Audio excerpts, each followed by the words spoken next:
Ladies and gentlemen, on today's podcast, my co-host Andrew and we sit down with Todd Leonard. Listen, this podcast is extremely beneficial. Todd was a terrific guest, so you are in for a treat. Todd Leonard is the leader of Pensacola's Micah 6-8 men. He has served our country. He is a father and a husband and a teacher and a coach. He's the athletic director at West Florida High School here in Pensacola. Many of you know him as the founder and one of the leaders of the Run for Life here in Pensacola, which of course benefits Safe Harbor. Our church participates in that every year. So listen, if you're from our church and you haven't already registered, you can go ahead and register for that Run for Life at PensacolaRunForLife.com.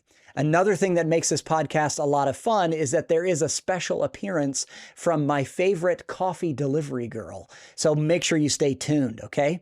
Without any further ado, let's get into today's Strength for Life podcast.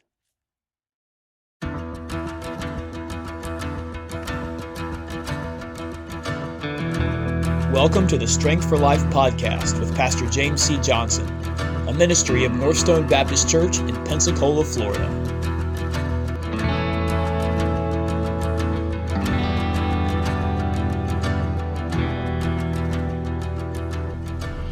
Todd Leonard, thank you so much for joining us on the podcast today. Well, it's great to be with you both. It's quite a pleasure. So you are a Pensacola native, I think. Am I right to say you were born here and grew up here? I am. I was actually born at Eglin Air Force Base. My dad was Air Force, retired military, but they were from Pensacola. So my heritage, my lineage is Pensacola through and through, as they say. We moved here when I was 3 years old, and so I have been here really the bulk of my life outside of military service. Pensacola's home, and those that know me well know that I have kind of a love-hate relationship with Pensacola because I love the familial heritage. I love the history. It's the climate that gets me as a redhead that sometimes I'm prone to complain about. But I am Pensacola through and through. That's awesome. Tell us about your burden for Pensacola. I mean, having lived here so long, you see strengths and weaknesses. What would you say your burden is for this city?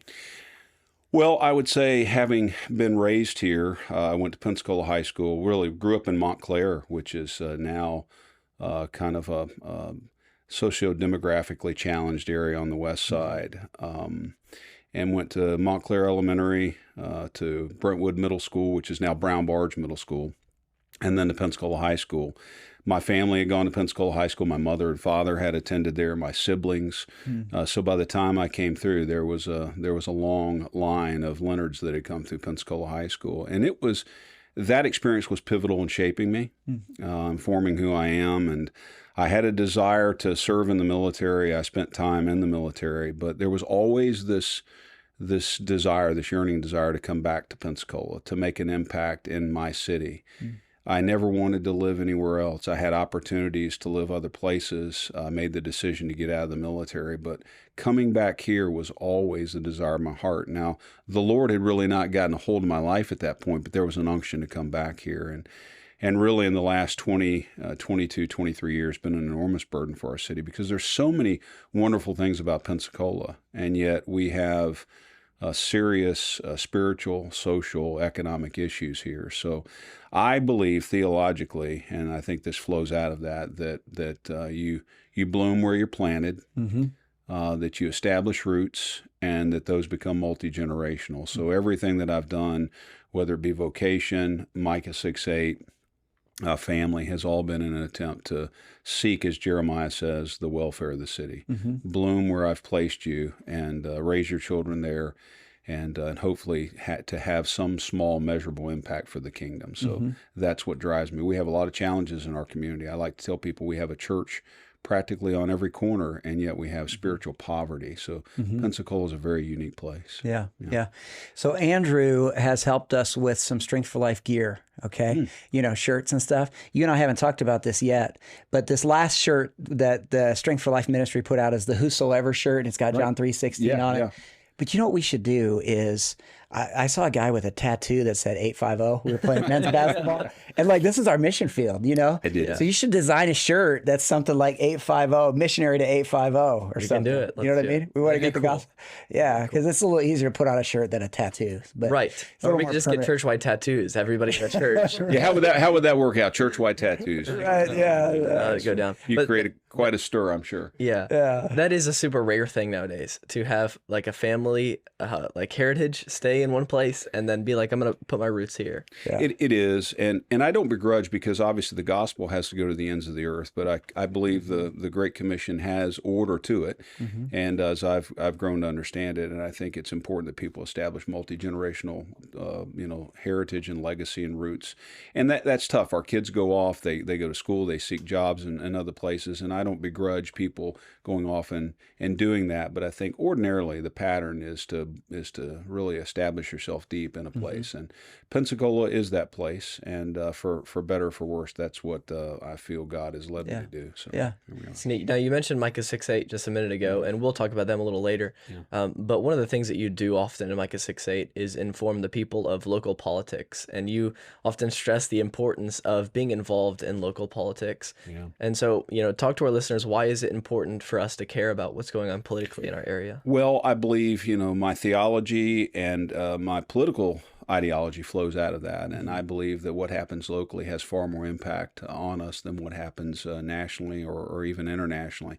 Electing a president's vital. We've just gone through that. But as I've said before, I think the sheriff's the most important elected constitutional official. They're the ones that really secure your liberties or transgress them. So the issues here locally are fundamental. What happens economically? So what happens with the city council, county commission, those governing bodies, that has a huge impact on us, our schools, our communities.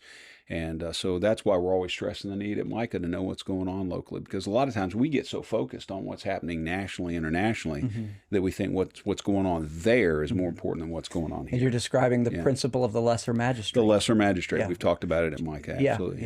yeah. So, Todd, now, what are you thinking as far as House of Representatives? I mean, what are you thinking as far as Florida House and running?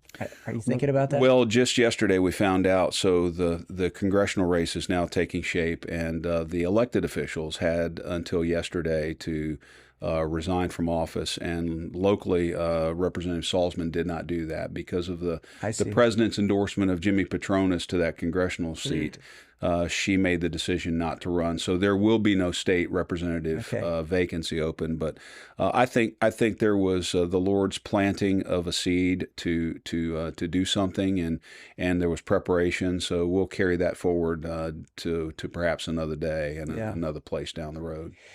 Well, I think as Christians, we ought to be very concerned about the unrighteous direction we see our nation going. And one of the cures to that is to encourage Christian people to fill those offices. Absolutely. We need godly people with the right worldview to run for elective office. And I think we've talked about this at Micah over and over again. A lot of Christians have the mindset that politics is just a dirty domain. Well, God calls us to go and get our hands dirty, but to take that righteousness into the arena, and that's a viable one to do it. Yeah. Much needed. Yeah, absolutely. Yeah. No doubt. Yeah. The famous quote is that the only thing that evil needs to prosper is for good men to do nothing. Do nothing, absolutely. And so, it's I think it's vital for us as Christians, especially as Christian men, to be active in some of these spheres of politics that we can push back against unrighteousness and push back against evil. Yeah. Absolutely. And I'm excited, as we've talked about, because here we see, this generation that's coming up. He's indicative of that, being involved and being engaged. I see a much greater desire for Gen Z to engage in the issues of the day, and I'm excited about where that's going. Yeah. It just fills me with a lot of hope. Hey, on a real informal note, have you had your coffee this morning? I have had one cup of coffee. Would you like some more coffee? I would love another cup. Okay, because my coffee delivery girl is going to be here any minute. That's perfect. And I told her it's okay. I told her it's okay to interrupt the pod, so she might walk in and we could just keep the cameras rolling. Yeah, That's okay. cool. This is just an informal podcast, ladies and gentlemen. Yeah. So how do you take your coffee? Black coffee? Or I've started taking just black. Okay, good. Yes. Way to do it. I like it black and just bold, and now move forward to battle the day. There you go. That's good stuff. Let me ask you this question while the coffee is being ordered. Yeah. What do you think of Trump's cabinet positions? Some of the things he's appointed there. I'm very enthused about the majority of his cabinet choices. I was not an incredible fan of Congressman Gates. I think Gates voted right on a lot of the issues, but we all are aware of some of the, and I'm very careful some of the allegations that are out there. But I think there was some really ethical compromises. So I wasn't a fan of him being nominated to that particular office because for Attorney General, obviously, that is just an inordinate level of trust to be able to adjudicate the right issues. I'm really enthused about the Rubio pick. I'm very enthused even about Hegseth. There's a lot of issues with Hegseth. And I know as an outsider, a lot of people are looking at that and thinking it's questionable. But I think we need somebody at this moment to go in and to be able to cut some of the woke brass out of there. And I think he'll take a sledgehammer and an axe and do that. And I hope he survives the confirmation process. Some of the ones, the recent one, the Secretary of Labor, I'm real concerned about that, along with his pick for Surgeon General, because they were advocates of lockdowns and mask mandates, and I think those are poor picks. And there's already a lot of pushback against them, so I'm hoping that he'll withdraw those nominations, particularly as Labor Secretary, who was absolutely for that madness. And the Labor Secretary was the one that really implemented that office, the forced vaccinations throughout much of the workforce. So.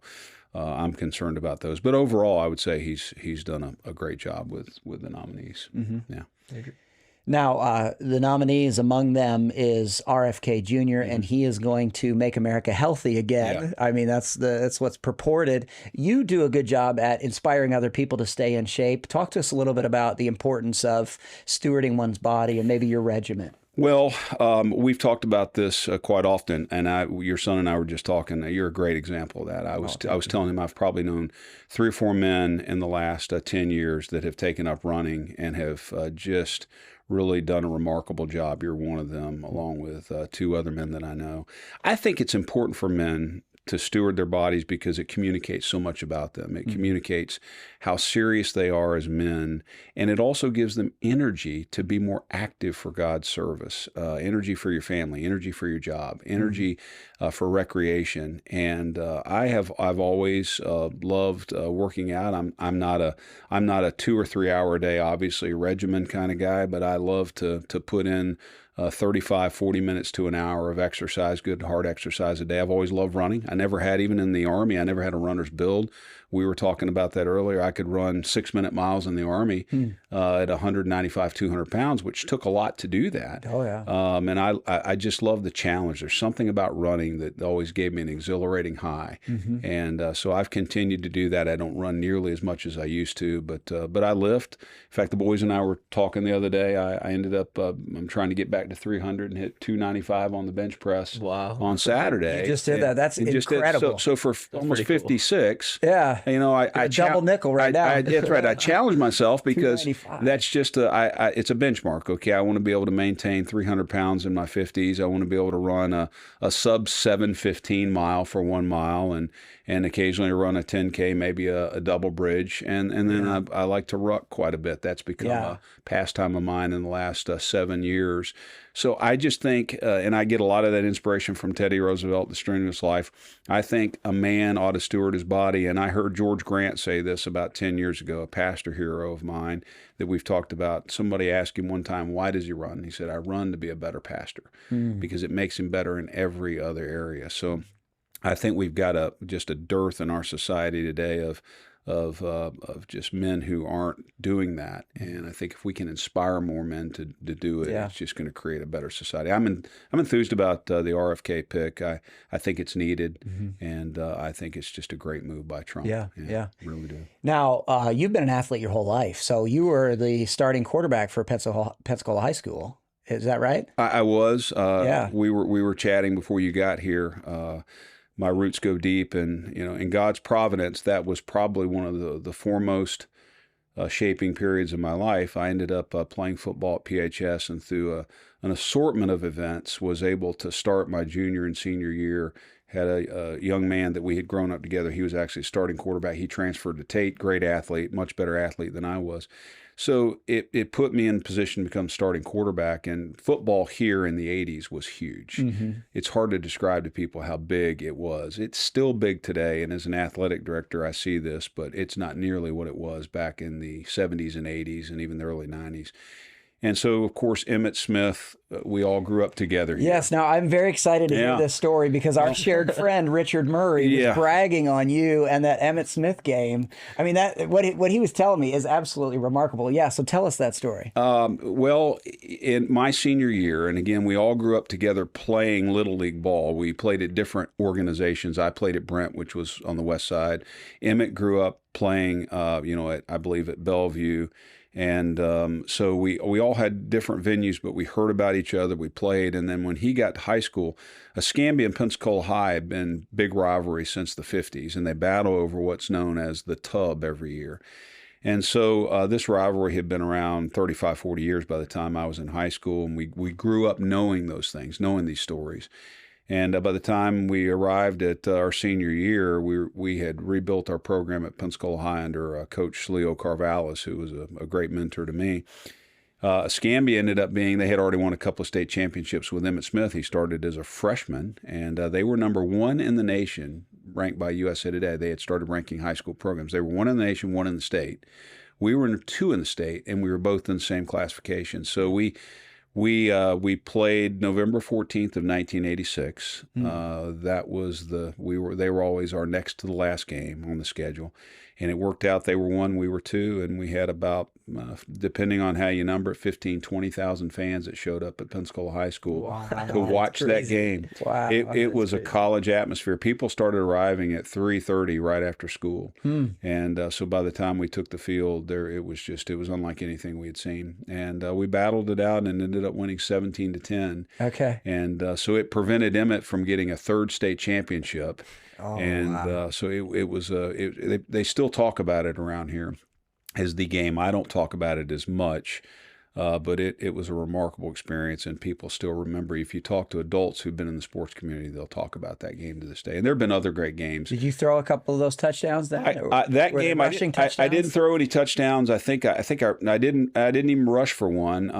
We ran kind of a wishbone attack. It was kind of an Air Force Army type of hybrid, and but so there were some plays that were instrumental in that game. And, that's what Richard was telling me, that you were a key cog in that wheel for sure. We battled it out. And awesome. Emmitt still speaks about it to this day, because even with his Super Bowl championships with the Cowboys, he's a Hall of Famer. He's a Hall of Famer, greatest running back in NFL history. And if you read his books and listen, he still regrets what happened during that game, because there was a controversial call where he was called out of bounds that would have tied the game, and it didn't happen. So people love to talk about the game with PHS and Escambia. Yeah. So were you kind of a gunslinger, maybe in the Brett Favre mold?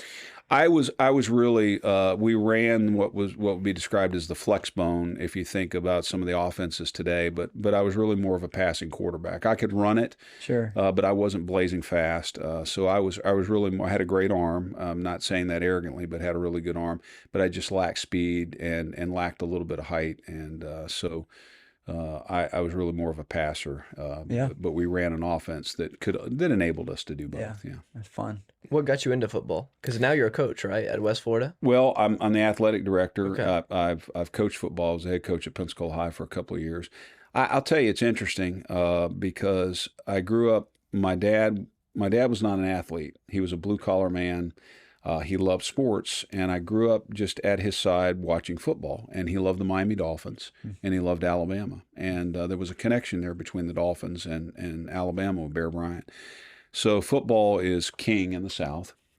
And so I just, from the earliest age I can remember, we were watching football, watching the Dolphins. Every Monday night game, I knew their schedule. It came out in the paper. I memorized it for the whole year. You're a Dan Marino fan? Yeah, I'm a huge Dan Marino fan. And he never did get a Super Bowl. Never got a Super Bowl. Yeah, he deserved one. He deserved one. I flew to Indianapolis to watch him play Jim Harbaugh and the Colts in '97. Oh, okay. And they got shut out 44-0 by the Colts. So my experience of going to see Dan Marino for a couple of times, I went every time he got destroyed. And it was a big letdown. But when Marino lost the Super Bowl in '84, I was such a diehard fan when the 49ers beat them. I was so angry as a 16-year-old in high school, and I remember the night vividly. It was cold outside, and I got so mad that I took my fist and I hit the wall. I hit the paneling going out the garage. And my dad looked at me and said, "Hey, son, you need to go. You need to go for a walk." And I cracked it, that old paneling. Sure. Yeah. And the way he handled that was far more gracious than the way I would handle my boys today. But I was consumed with, in many ways, with football and grew up playing it, Little League. My dad never threw a ball with me, never got out there and said, "You have to play." I just love the sport, and so I played, and I'm thankful that I did. I've been around it my whole life. And even when I finished playing it, had the chance to play a year at Army in college, but wasn't good enough to run their wishbone attack at Army. Okay. Even beyond that, I always had the idea that maybe someday I'd come back and coach. Mm-hmm. So that's what I set out to do about 12 years ago, and the Lord's blessed that venture, not for reasons that I thought, but for His own purposes and Sure. just impact with young men. And so coaching is just there's no other venue like coaching to impact young men. I think probably the one that's closest to it might be pastoring. Sure. They're very similar, but coaching has just an enormous impact on no young doubt. men. Yeah. So we were talking about running, and I've been told that you have done the ho-ho hustle and you've been Santa Claus. How did you get roped into that? Well, I love Christmas, and so probably about 12, 13 years ago, I had the idea that I would dress up as Santa Claus to do the ho-ho hustle run. And I showed up at Running Wild as Santa. Well, Paul already had a Santa there, and so there was some confusion about that. And so out of that, he said, "Hey, next year you can be my Santa." So every year since then, I've played Santa down at the ho-ho hustle, and I've teach through at Micah every year. I teach on the history of Christmas and all the pageantry around that, and of course the story of Saint Nick. And so I've kind of tied it in with that. And so this year you're going to be there. This year I'm going to be there. I've been Santa. I've been Santa every year for about the last 10 years. And we're going to have to go to it's kind of wild. I'll be honest with you, it's kind of wild because you get, as you know, you get everybody there. Right. Yeah. All ability levels. You get all ability levels, and you get everybody that has different worldviews, and they're not distinctly Christian. So I have to set boundaries when I'm there, because you have little kids that come up and they're frightened, and then you have older women that come up, and it's an interesting time. But I enjoy doing it, and I just and I won't go any further than that. But I enjoy doing it. It's a great blessing, and it's just one of those things that adds a little holiday cheer. That's cool. Yeah. One year I ran it. He wanted me to run it. And one year I ran it. It's got to be hot and sweaty, man. And I'm telling you, I ran it in boots, and I probably dropped 6-7 pounds of water. I thought after I was done, I was about to pass out, because the beard was synthetic. It is synthetic, and so all of that just traps the heat in, and it's just. I told Paul, I said, we can't do this anymore. Right? We can't run that. It's brutal. So I also heard that you used to rappel from the top of the Pensacola Beach Hilton, he has dressed all the as inside Santa. information. Yeah. You've been talking to somebody. I think I know who that somebody is. But, and you were a Ranger in the Army, so that probably prepared you. You know, your Army experience. You rappelled from a building as Santa. I rappelled from the building as out at the Hilton. There was a friend of ours that was working for the Boy Scouts, and she asked if I would be willing to come and rappel as Santa down the Hilton. And I had done some rappel training in the Army and scout platoon leader. And so and really I wasn't worried about that. You didn't have to be, I'm not an expert, in rappelling, but I knew they had, I think it was put on by Outward Bound or one of the organizations, and they had secure equipment. So I told her I'd be willing to do it, and went to the Hilton and rappelled all the way down the side of the hotel. That was a fun time. I think that was somewhere around 12 or 13 that I did that. And there's some video out there if you go on YouTube. Oh, for real? Okay. Yeah, you can find it somewhere of me rappelling down. If we find it, we're going to put it in rappelling down the Hilton. And really it was more of them just lowering me down, because I wanted to be able to let loose and just take big leaps, but they had it restricted to where I could only do about maybe 8-10 feet at a time. Yeah. Did you get butterflies even though you had the experience in the Army? No, never got butterflies. I mean, when I went through airborne training in the Army, and that, having jumped out of airplanes, there's something about the adrenaline at that point. Mm-hmm. You're nervous, you're scared, you've been trained, but you just have to trust the process, and there's just that adrenaline that makes you go. You manage the adrenaline. You manage the adrenaline. You realize, I'm gonna make it, or it's going to be over really quickly. Yeah. And so it's, it's just, and I figure, hey, I'll make it. If I fall, it'll be over really quickly. Yeah. So anyway. Speaking of potential for death, Yeah. tell us when you got saved. Tell us when you became the present possessor of eternal life. Well, that's the most important question. So I have, theologically, I wrestled with that for years because I was brought up my dad was a deacon at a Southern Baptist church here on the west side of town, and like many, brought up in a Christ, as Russ Moore says, and I'm not a huge Russ Moore fan today, but he had some great things to say years ago. Yeah, he's different today than he was 10 he's years different ago. than he was 10 years ago. And through some trials and tribulations, the Lord got a hold of my life in the late 90s, and I was brought up in what Moore would have termed probably the Christ-haunted culture of the South. I think he picked up on that from Flannery O'Connor, which is, you have a big element of cultural Christianity, and that can be good to a certain point. And I would argue for cultural Christianity, but cultural Christianity doesn't save anybody. That's the work of the Spirit. And and so I was brought up in that, and interesting, I heard Pete Hegseth, who's had difficulty saying much the same thing in his testimony as of late. I was taught that what you do on Sunday doesn't have any real bearing on what you do the rest of the week. And I think that was the message for a lot of us that came up after the Jesus movement of the 70s. My siblings were involved in that, where it was kind of this dualistic view. You have your religion in one compartment, the rest of your life in another. So it creates this schism in life. I was saved, I believe, I put it to rest. I was saved as a 6-year-old in Vacation Bible School with the preaching of then a pastor named Joe Floyd, who was great friends with my parents. He was a retired Marine who had gone into the pastorate, pastored a little church then known as Swab Drive Baptist Church right over off of Creighton Road here in Pensacola, in Vacation Bible School. And I think it was genuine. It was true conversion. But there were years of wondering. There was years of living as a prodigal. And that's what always made me doubt in some sense for years. How could I have lived a certain way, not just demonstrably wicked, but not pursuing the things of the Lord? How could I have lived at times, such a carnal life and yet have been filled with the Spirit? And I put that to rest probably a good 20 years ago, 15, 20 years ago, because the issue that the Lord impressed upon my heart is, are you living for me today? Do you live for my glory today? Right. And what are you doing for me today? And so it mattered not whether that moment of conversion came as a 6-year-old or whether that moment of conversion came as a 29-year-old after some struggles. I knew the Lord. And but it bears, for a lot of people, it is a question that I think they need to wrestle with. Because it's about assurance. And I believe the one thing that God gives us, if we're truly His, is assurance.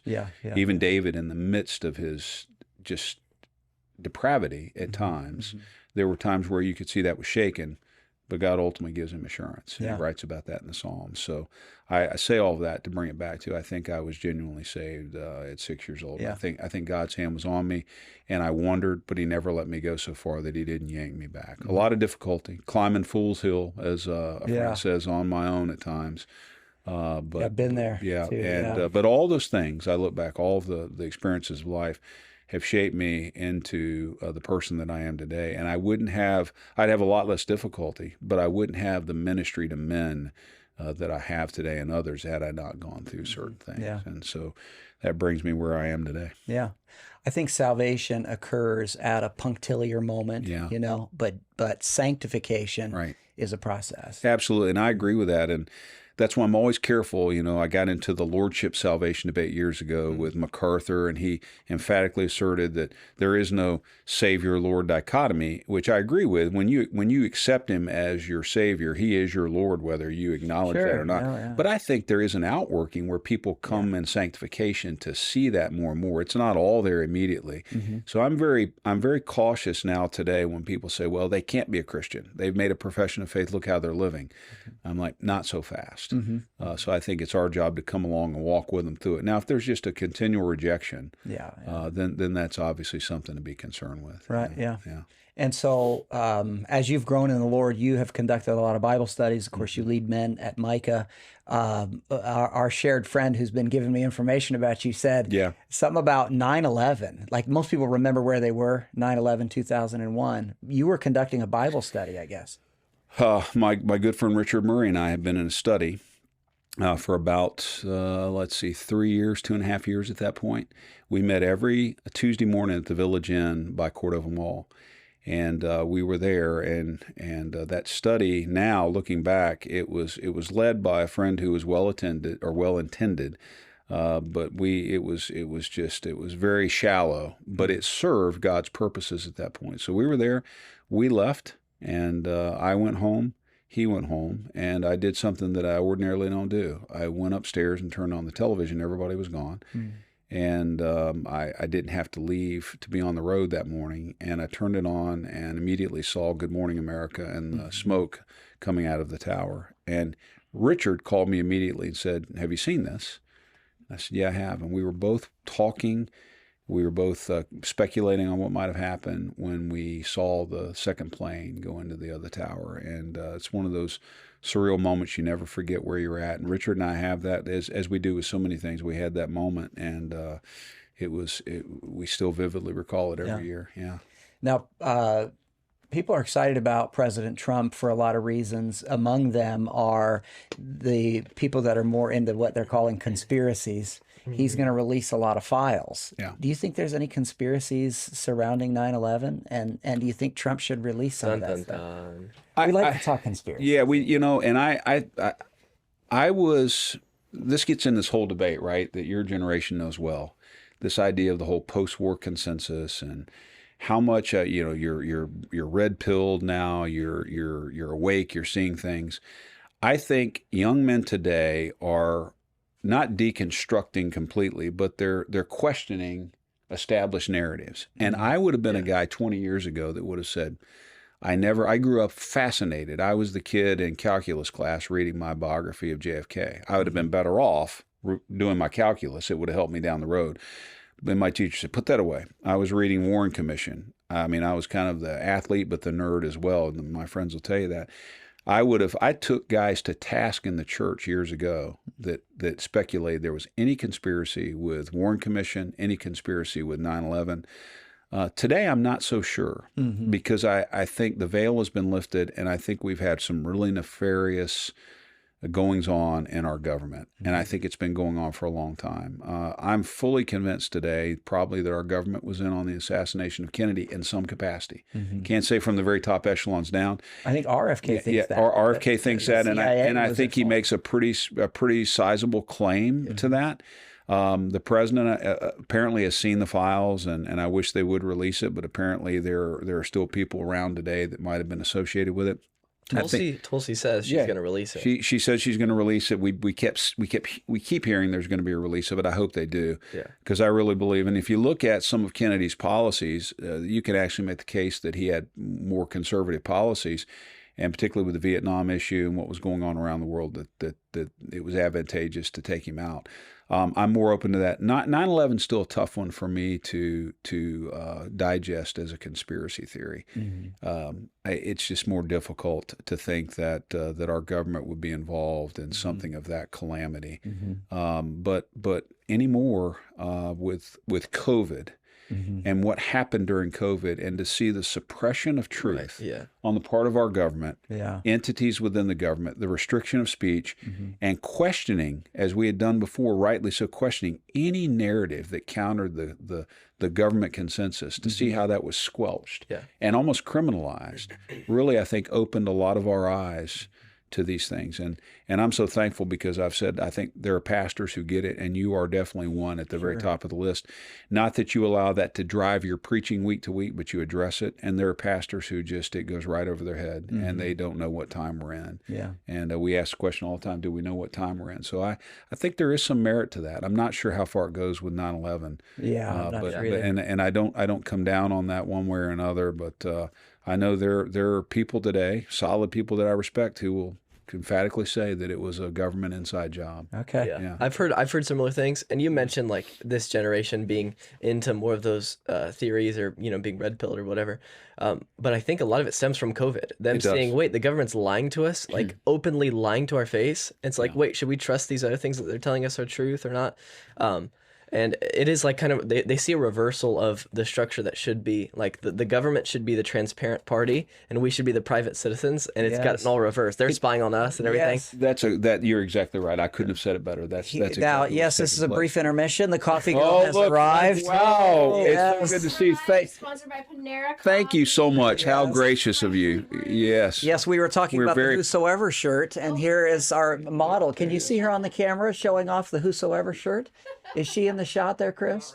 Okay, all right, dear. Yes, there you go. Get her there. Go to strengthforlife.church and order yours Thank you so today. much. Okay. Yes. Yeah, Yeah. very good.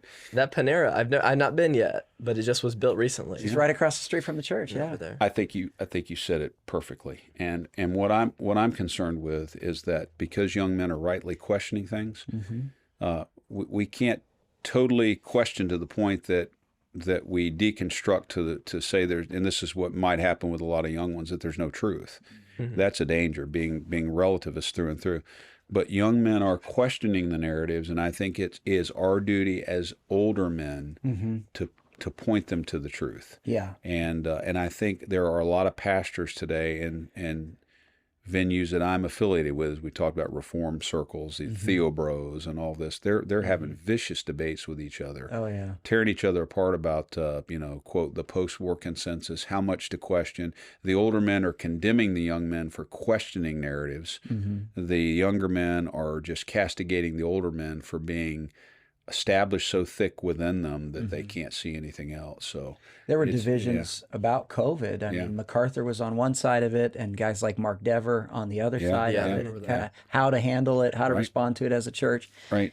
I don't like seeing those divisions at all. I Yeah. wish these brothers would come together on some of this stuff. I do too. I was COVID it's why I'm so opposed to the new nominee for Surgeon General. I wish that he had picked the Florida Surgeon General, Ladapo, because he's so solid. But We could just take the Florida government. take the Florida government, move it up there. We'd be fine. and- Pam and- Bondi's in there. To me, anybody, and I say this with humility, but anybody that was, I'm willing to give liberty on the vaccine that people were misguided. I think it's a pretty definitive case that the vaccine was damaging, and because it was the emergency use authorization, the way it was rolled out. But anybody that was for lockdowns, social distancing, those things that were mandated to the point of just tyrannical nature, Especially as it pertains to the church. the church, anybody that promoted that Yeah. and said it's okay to restrict worship and to shut churches down, Yeah. in my mind, lost all credibility. I have a hard time with pastors that opened up their churches for vaccination and so forth. I get some of that. I'm willing to be more charitable. But if you were supporting locking the church down, to me, that is almost unpardonable. Yeah. As John MacArthur said, Gavin Newsom is not the head of the church. Right. Jesus Christ is the head of this church. Absolutely. He doesn't have jurisdiction over the church. That's exactly Johnny right. Mac drops the mic again. He did, and he was right on those issues as far as I could tell. Yeah, he was- How to handle COVID, he did great with that. He was superb on that. And I had disagreed with MacArthur because in reform circles, the idea of the lesser magistrate, the whole idea of defying ungodly authority and the degree to which you can. MacArthur had taken the position 20 years ago based on Romans 13. There was really never a place I remember for that. Christians to defy governmental authority, which was not my position and not the position of Sproul and Colson and others in that group. But on this issue, I think it opened his eyes to the level of government overreach. Yeah. And it's the church's responsibility. Becky and I went and watched Bonhoeffer last night. And, oh, really? You recommend it? I do recommend it. It's slow. It doesn't move as fast as you hope it would, and it's a little bit long. But I think overall the message comes through, and his struggle and so forth. And as he said in there, he wrote, I think whether it was Letters and Papers from Prison or one of them, that the church is to be the conscience in some sense of the nation. And if the church won't speak to those things, who will? Was it Eric how do you say his last name? Metaxas, yeah. Metaxas, who wrote the book Bonhoeffer. He did. He wrote the book Bonhoeffer. Did he have influence over the movie? I think he did, because it's an Angel Studio production, and I think they're doing a lot of good work. Good. But I think he had a lot of influence over it. Of course, he's taken a beating today. At the degree to which those that supported Trump are now said to be in idolatry and so forth. I mean, Christianity is having the great unraveling in many ways, and I think all of that is post-COVID. And I think it's healthy. I think it's going to create a stronger church. I do too. Absolutely. Yeah. So you're a theologian. You're also a historian to some degree. So you have a Ben Franklin stove. Am I understanding that correctly? Tell me about that. The stove, I think the way that was communicated to you, that stove was actually in my old home in Montclair. And it was being thrown out. And Richard, it was just I think it's a Franklin stove. And it was there in my childhood. My dad put it in, and Richard happened to be driving by, and they were renovating the home. It had gone into, I guess, foreclosure, and saw that stove being thrown out. And Richard, such a wonderful friend, knew that stove had been in my home, and paid the guy before he was going to go scrap it. Okay. And brought that to my house. So I'm getting it refinished and probably put somewhere as a kind of a commemoration, because that was a home I grew up in. The home I'm in now is a home my dad built. So there's a neat tie in there together. Oh wow, both a lot of sentimental value. Yeah, a lot of sentimental, and Richard and I share that together. We're having grown up. That's the blessing and the curse of having been raised in Pensacola. There's nowhere that I can go in Pensacola where I don't have memories of childhood, family, friends gathering. And depending on where those things are at now, they either bring great joy, or they can bring the requisite amount of sorrow too, over lost relationships. So I think that's a unique thing about being one. How long have you and Richard been friends? Richard and I have been friends for the better part of, I would say, 49 years, 48 years. He's easy to be friends with. He's easy to get along with. Richard is, I've had 3 pillars and now 4 with Kevin Kirkpatrick in the last 8 years, and his story is remarkable. You may want to have him on someday to talk about where God. He shared some of that with me privately. It's an amazing story. But you see the work of Chuck Colson Prison Fellowship there in his life. But Richard is, if you don't like Richard, you really got to check yourself, right? Because he's just one of the most gracious, humble men. Very considerate, thoughtful. I mean, he does stuff like that. He called me out of the blue and said, "Hey, I went by your house to throwing the stove out, and I thought of you." He always does stuff like that. And I've had men that God, kind of those that hold the arms up, and Mark Price, there with just great courage and service. Ready to charge the hill. Tom Robertson, who is there with just, kind of cerebral wisdom, great deep wisdom from the scriptures. And Richard, just enormous, just love and care to walk with you through difficulties. And now Kevin, Phil's, it's amazing to see how God knits that together. Kevin is just an organizational, just guru. He's passionate. So you give him a task. You don't have to call him in a week. He's going to call you within 12 hours and tell you how he's already moved on it. I mean, and that blows me away. He'll call me one minute and say, "What do you think about doing this?" Sure. And I'll say, "I think that's a great idea. Let's explore it." Well, the next day I've already got like 6 points of a platform where he's already, working it out. So and he's an executive officer. Yeah, that's great. Yeah. And you're kind of listing off some of the men that gather with Micah. Right. And Richard is the one that got me involved in coming on Friday mornings to Micah. Talk to us about how that got started and kind of what those men mean to you. When going back to a period of around 2000, when the Lord really got a hold of my life, I was at Olive. I began to teach a Sunday school class there.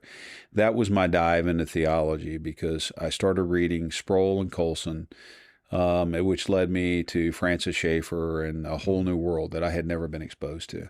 And what's interesting is those guys were coming here to Pensacola for the Pensacola Theological Institute in the 70s and 80s. And I often think, what was I doing when they were coming here? I was so far from the kingdom in some sense that would have meant nothing to me.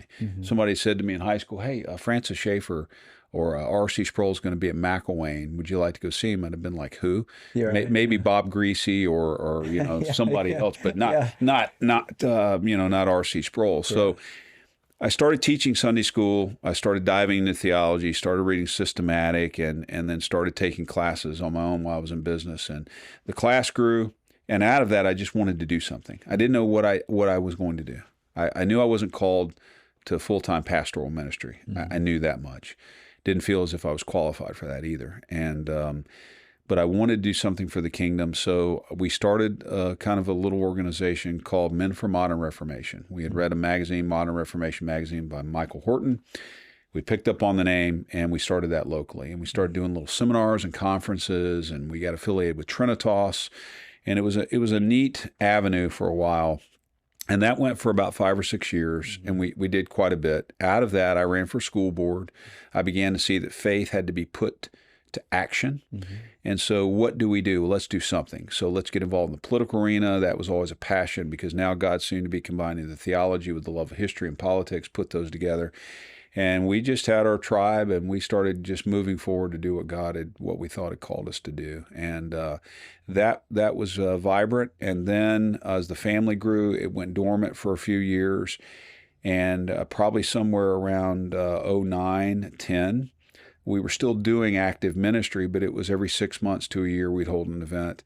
I got a hold of Dr. George Grant's book, The Micah Mandate, and the book book is a simple book. Dr. Grant is probably the foremost influence theologically on my life. He, Stephen Lawson, R.C. Sproul, and so I read The Micah Mandate, and I thought, this is it. This is really kind of what we're about. And we decided to rebrand and rename the ministry Micah 6:8, and let's do something again. And a friend of mine, Rusty Branch, said, hey, let's meet at a coffee shop. If nothing else, let's meet at a coffee shop every week, same time, got to be consistent. Let's run. We're running. Let's run and then have a Bible study. Would you guys run about a 5K? We would run. We would meet the Poet, and Rawson Lane wasn't closed then, so we would run about a 5K every Tuesday morning, sometimes 4 miles, 5 miles, and then we'd come back to the Poet and gather around the table and it's Christian coffee. Christian coffee. That's Poet. right, Christian coffee. Yeah, it's and we were much better than Starbucks. Yeah, absolutely. We were going through. I think the first book we went through was Tim Keller's The King's Cross. Okay. And again, I was a Keller fan then, not so much now. Yeah, he kind of changed. He kind of changed, and yeah. I think he went off, went left in a lot of ways that were unnecessary. Yeah. So we read that; it was good. It gripped our hearts, and from there, Micah 6:8 was born, and out of that, we began to do certain forms of ministry. We had initially 5, 6 of us around the table. That grew quickly within a year to 10 or 12. Richard started coming a year or so after the study. And then other men came. And the next thing you know, we have 20 men. And Bill has been gracious to us, remarkably gracious all these years. We were meeting in what was then the dining area or the big area. Then we went back to his conference room that he had kind of concealed.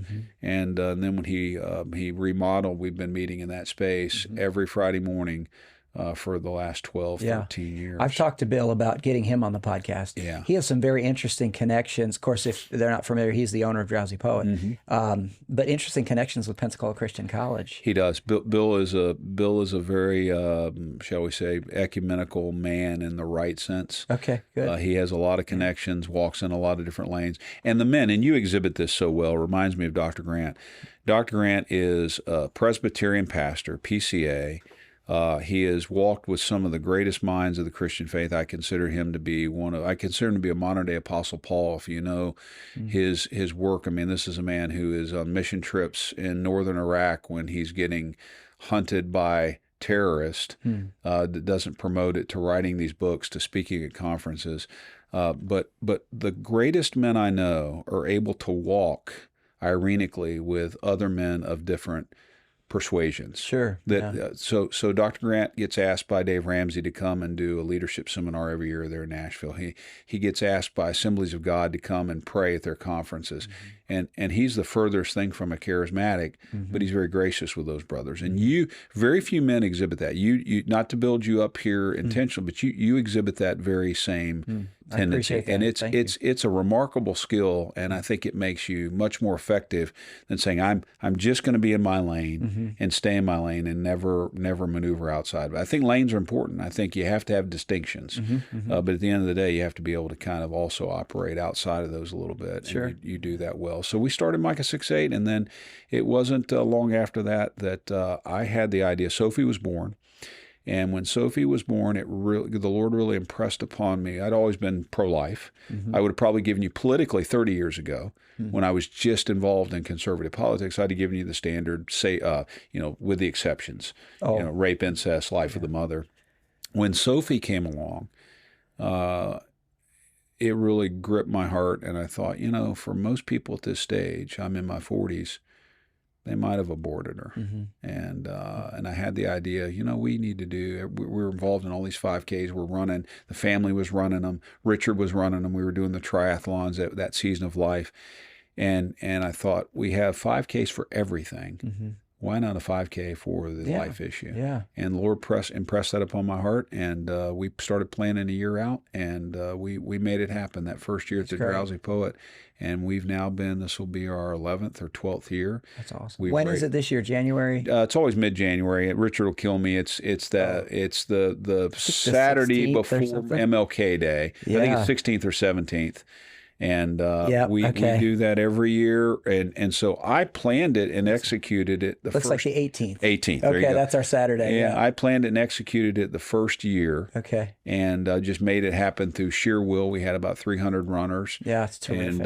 And then Richard brought his organization into it and kind of took it over about year 3. Okay. And he's just done a remarkable job with it. I mean, it's the Micah 6:8 race.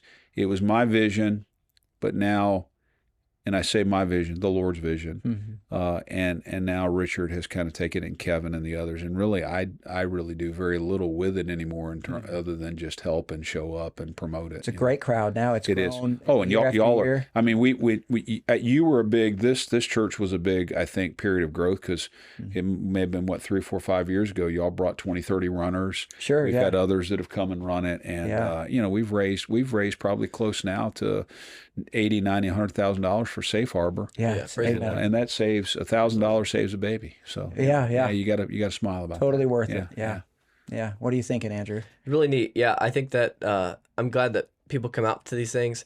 Like, besides the money that they give to help Safe Harbor, which is a huge blessing, going out there and just saying, "Hey, I support life," can inform some of the people, like your local government, and say, wait, this many people actually care about these things. Maybe you're not a runner or something, but I would encourage people that are listening to the podcast to go do the Run for Life. Just walk it if you can't run. January 18th, if I'm getting that date right. Yeah, they can check out that website. And your dad, he comes close to winning this thing every year. He does, dude. I think now for that run later. Listen, I think, and of course, the one thing I will say about Richard, he has consistently run, and he's never been a fast runner.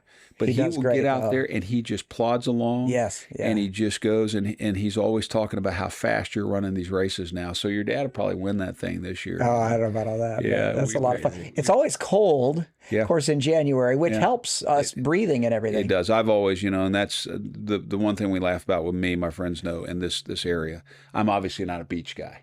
I don't get out. I'm not either. I go to the beach in the winter, and my family knows that. So my love-hate relationship with this area, really, and this is God's probably going to chastise me for this someday, not being grateful enough, centers around the weather here. When it's cool and it's cold, I love this area. Yeah, I love running. I've always loved running the cold. 20 degrees, let's go run. When it's 100 degrees in June, July, August, it's humid. Miserable. Yeah. And I just don't love that. I feel like the Viking deep within, I was built for like the Nordic weather or something. Sure, here God's placed me. Maybe it's just the judgment on me. God's placed me in, sweltering heat, Pensacola, Florida. I call it the armpit of the country. Okay. Because my wife will laugh, my family, every time there's like major storms here. You can look on the radar, and there's nowhere else in the country. It's clear. It's beautiful everywhere.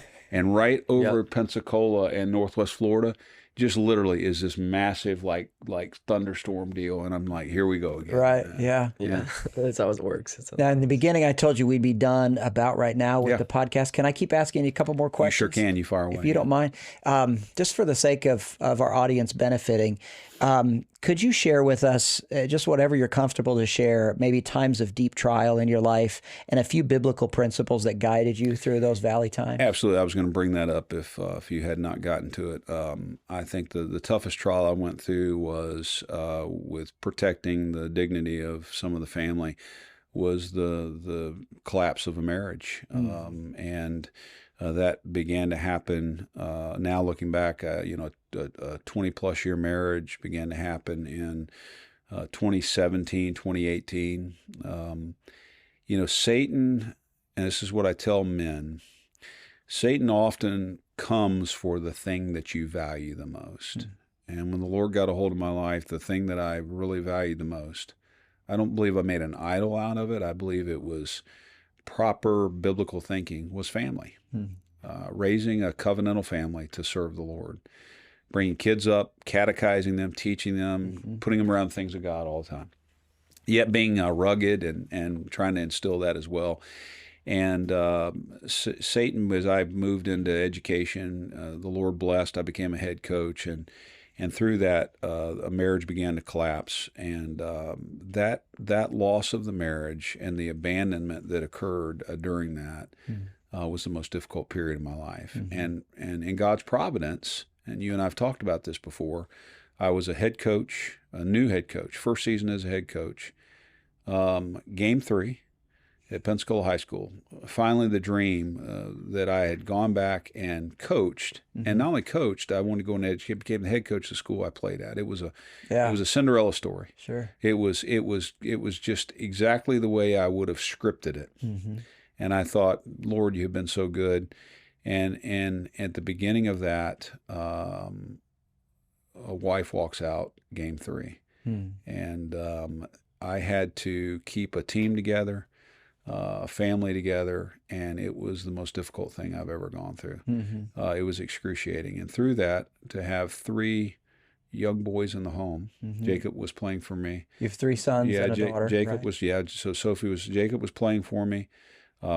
Jackson and Gabe were in the home, and Sophie, and they were in middle school at the time, and just that period was enormously difficult. They're still difficult. There could be difficulties for the rest of life with that, but I believe that in some sense, my life has exhibited the notion, and Roosevelt talked about that success is going from failure to failure with no loss of enthusiasm, and because I have failed at so much, and that's okay. In the arena, that's where I believe God calls us to be. And failure is a great teacher. You don't want to fail just to fail, but if you fail trying valiantly, even if you're not as valiant, you're going to learn lessons from it. You need to talk to men who've been immeasurably successful at things, and you need to talk to men who've failed at things. And so I encourage young men all the time, talk to somebody who's had a 50-plus year marriage, and then talk to the guy who's had marriages collapse, and they'll give you some insight. So that was very difficult. You played an instrumental role, really, I think at that time, maybe without knowing it, in a distinct fashion, just being a venue of mercy, because the Gabe and Jackson, their world was upended, and at that point, getting them up here to play basketball with you in the evenings was something that they enjoyed over and over and over again. They're good boys too. We were just talking. They are really good young men in many ways. Their worldview is remarkable, and but I encourage them. Be careful who you walk with, the crowd you put yourself around, because friends will make you or break you. I know that. Yeah. They'll take you in a Godward direction, or they'll take you into the ditch. And make sure that you are pursuing a spiritually vibrant life, because you can have a lot of head knowledge and be dead. And so my prayer for all of my kids, particularly them, is that they will do that. So that was a tough experience, and it really impacted me in a way. It changed who I am in some ways. Micah changed as a result of that. The men I love, they stuck with me through that. Very few people even knew. I didn't even tell anybody probably for 3 or 4 months publicly, because I had a team to hold together, a family to hold together. So I just kind of put my head down and walked through that. And then there was much conflict out of that. There was a ton of conflict. And the best advice that I got and I didn't adhere to it completely, but the best advice I got was from Dr. Grant. And he said, a man can't control always what happens to him, but he can control how he responds to it. Yeah. And every day I thought about that. Did I respond righteously or did I respond unrighteously? And so my advice to men really is that when they're going through it. And since then, I've been able to walk with men through a host of situations that, a lot of men around me, sadly, we live in a culture today where statistically, and we don't have to go off on a rabbit trail, but there's more and more women, Gen X, my generation and up, that are the ones now walking out on the marriages. It used to be, in the 50s and 60s, it was the man that was the one that had left. But today we see that, and I think it's just there's so many cultural factors that tie into it. Yes, so no doubt about that. We've got to we've got to establish, and you're doing such a great job with your children, your church. We got to establish real, true, authentic biblical manhood, and to recover the culture. Yeah. And maybe Micah's just a small key in this area trying to do that. Yeah. My boys feel privileged to be friends with your boys, and you're a teacher and a coach, so you have a lot of experience with this upcoming generation. What would you say are some strengths and weaknesses that you're seeing? Well, I look right here, strength, and I see some of that with my sons. They see the issues. They can talk about the issues. I think there is Gen Z, there is a spiritual revival taking place with that, and that for a host of reasons that we probably couldn't mine here today. I'm excited about that. I think our opportunity to reach young men has never been greater. They are hungry for the truth, and pastors that will give it to them in plain ways and in distinct ways, they gravitate toward it. Yes, they will not abide going somewhere and having people just speak in little mollycoddled half measures, winsome ways. Yeah, they want it. They want truth, right? And they will listen to you even if they disagree with you on many things. They will listen to you if they think you have conviction and that you believe it. And so, to me, we have the greatest opportunity today, right now, to reach young men than we've ever had. And if we'll seize the moment, it will change the culture, because the key to reaching the young women is shaping the young men. Yes, absolutely. And I believe that. Yeah. My daughters, I want them, and Becky and I talk about it with our marriage with Lily and Sophie. We know they will be shaped to the degree that the young men are shaped in this culture, how they treat them. And so I'm excited about it. I think it's a remarkable moment. And I think COVID was a necessary reality in kind of stripping a lot of the veneer off the church to really get down to the simple things that we have to come back to. And I'm excited about it. Yeah, we mentioned this a little earlier, but there's been some sort of a backlash against the government as far as transparency, as far as lies. Like, we want the truth, and I hope this is coming spiritually in a church-wide realm where young men are like, all right, let's be like the Bereans and really search the scriptures and find the truth, because if that's what's coming, there's real hope for generations. That's it. And I think the pastors that communicate to men, it's not enough anymore just to beat men up to beat them up and the caricature of that. The pastors that really delve in and talk about the issues that young men face, they're going to win them. Yeah. The struggles with truly getting open about their porn, their fornication, those type, they're going to win the day. Right. The ones that just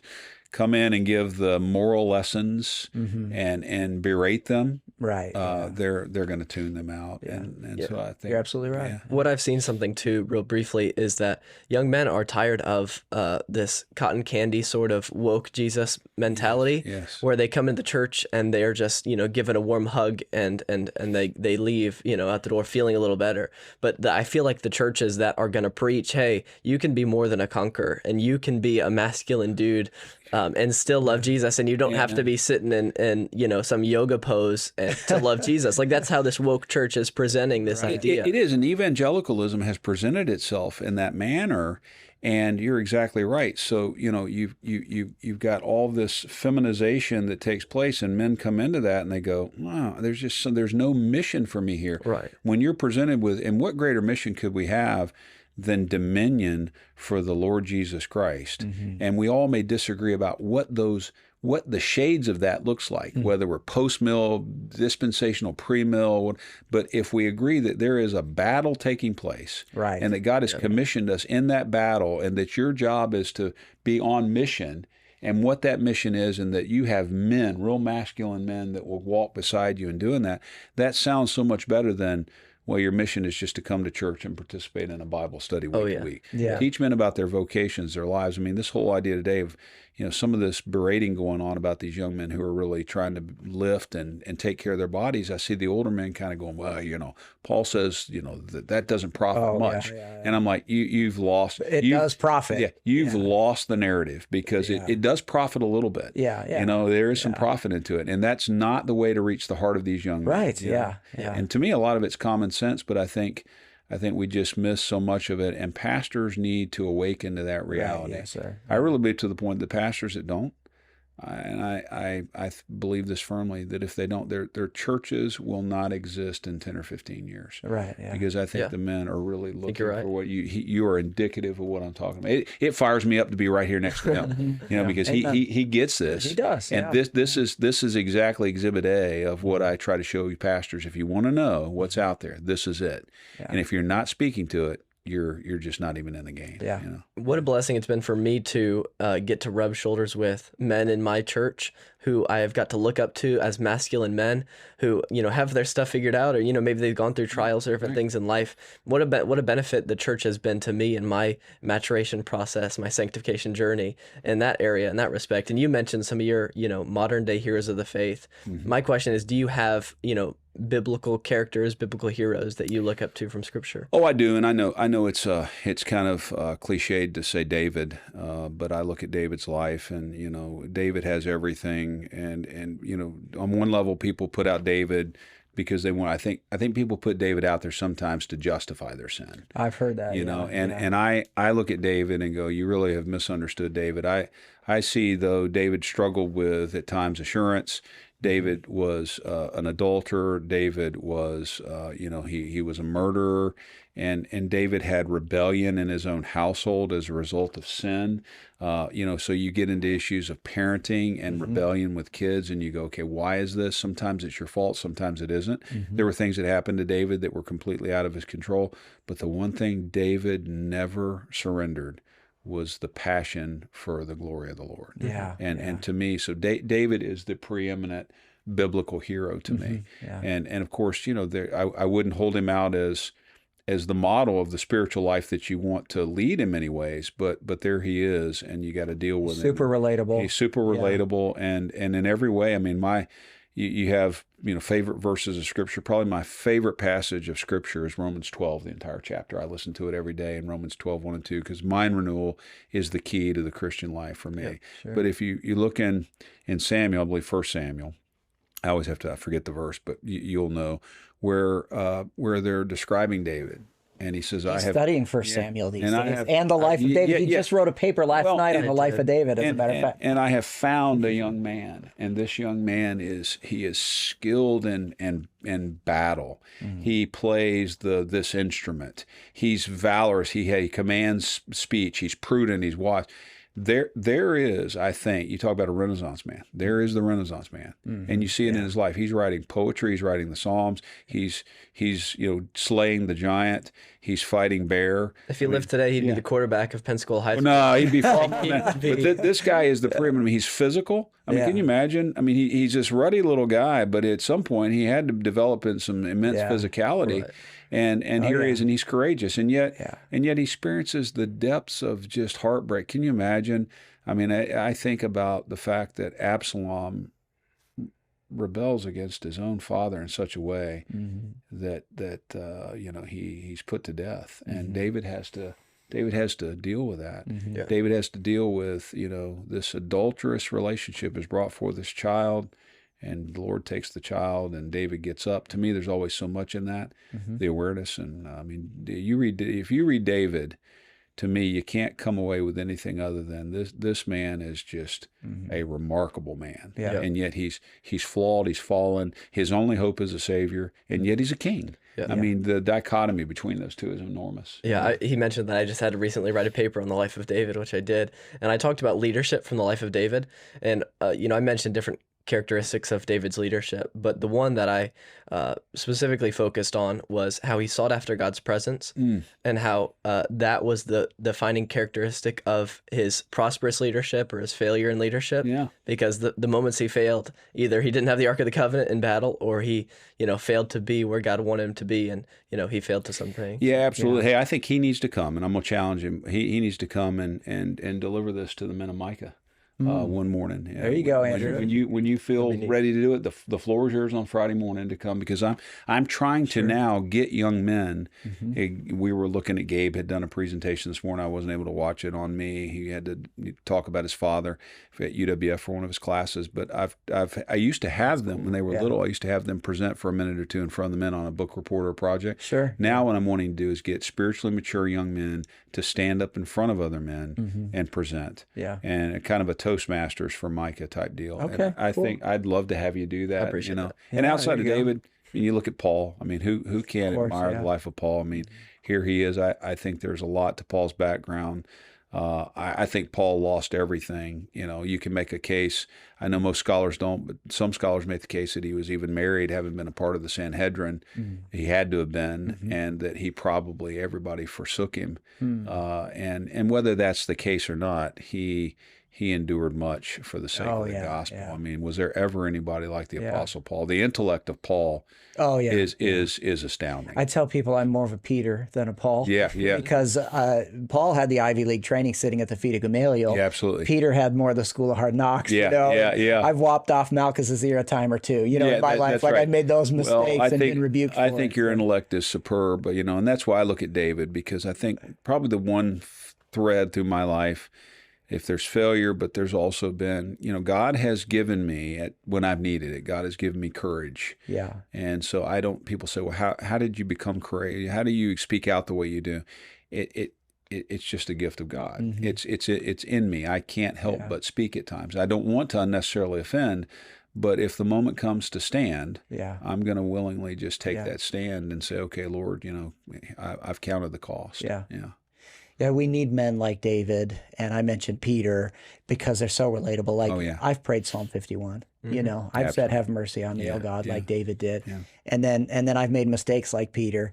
And then we need Paul's too, because we need to aspire to that kind of Christ-likeness. I mean, completely human and yet so Christ-like. Yeah, and God gives us friends. We were talking about my friendships earlier. If I looked at my friendships, I would say, well, Peter, I got Mark. He's gonna cut the ear off. Yeah. I had Tom, the Paul, the intellect. They're there. I've kind of played the David role, and I think you read these, and I think the Lord gives those examples. Yeah. People say, well, that's not the intent of them. Well, is it not part of it? I mean, the Lord says these things in Hebrews 11. They were given to us as examples of the faith. Right. So to imitate them to the extent that there's virtue to imitate and biblical fidelity, and then to learn from the mistakes. Yeah. I mean, look at Moses. I mean, you just go through the litany of Scripture, and God uses, as George Grant says, God has used some really, really messed up people, because at the end of the day, there really are only messed up people. Right. And so I'm as messed up as, and my favorite Chesterton quote, "What's wrong with the world? I am." He won that in an essay. Yeah. Not them. I'm the problem. Right. And so I've got to continually keep that in mind. That's why God's grace is so amazing. Oh, it's amazing. Yeah. It's absolutely amazing. And if you ever see it any other way where it's not amazing, I think you may want to check the assurance factor. Yeah. As far as the life verse, you mentioned Romans 12, maybe 1 and 2. Are those your life verses? Romans, the whole passage there in Romans 12, really. Okay. It's hard to say. I hone in on Romans 12, 1 and 2, the renewal of the mind, presenting the body holistically as a living sacrifice. And you mentioned Sproul earlier. Yeah. That was one of the I think, the renewing the mind was a broadcast he did. Broadcast he did, So that passage, obviously, Micah 6:8 is dear. I wouldn't call Micah. It is a paradigm. It's neat for this ministry, and the whole context there is fascinating. When God bringing a covenant lawsuit against Israel, but it really, if I had to look at passages, the two greatest passages of Scripture to me. And it's no coincidence, Genesis 1 is so foundational, particularly man in the image and dominion in 1:26 through 28, because I believe there is the mission for man, what man was created to do.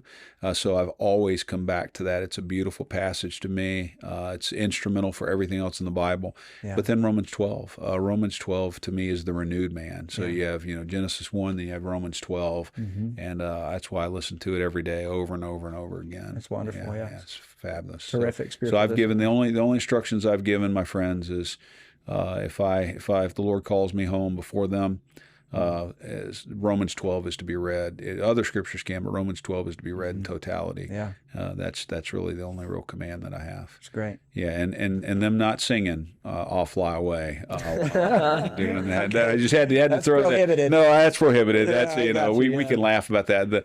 And sometimes I get on. We all have our quirks like anybody else, but Yeah, love it. Good stuff. Yeah. Anything to add, Andrew? No, that's it. All right, good. Todd Leonard, thank you so much for joining us on the podcast today. We had Todd on the pod today. Todd on the pod. Strength for Life. I loved it. Yeah, it was a pleasure to be here. I love you guys and love your ministry. Likewise, great admiration for you. Thank you. Praise the Lord. Amen. Okay. And thank you all for joining us on this Strength for Life podcast.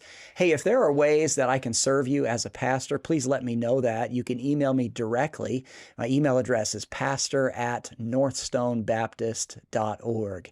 As you heard me say, our podcast is called Strength for Life, and we recognize that strength doesn't necessarily come from us, but our God is our strength. Psalm 46:1 says that God is our refuge and He is our strength, and He is a very present help in trouble. And so we hope that you heard biblical principles here today and that they fell on good ground and that you found lasting strength in the things that were communicated here today, all for God's glory. All right? Thank you so much. God bless you. Bye-bye.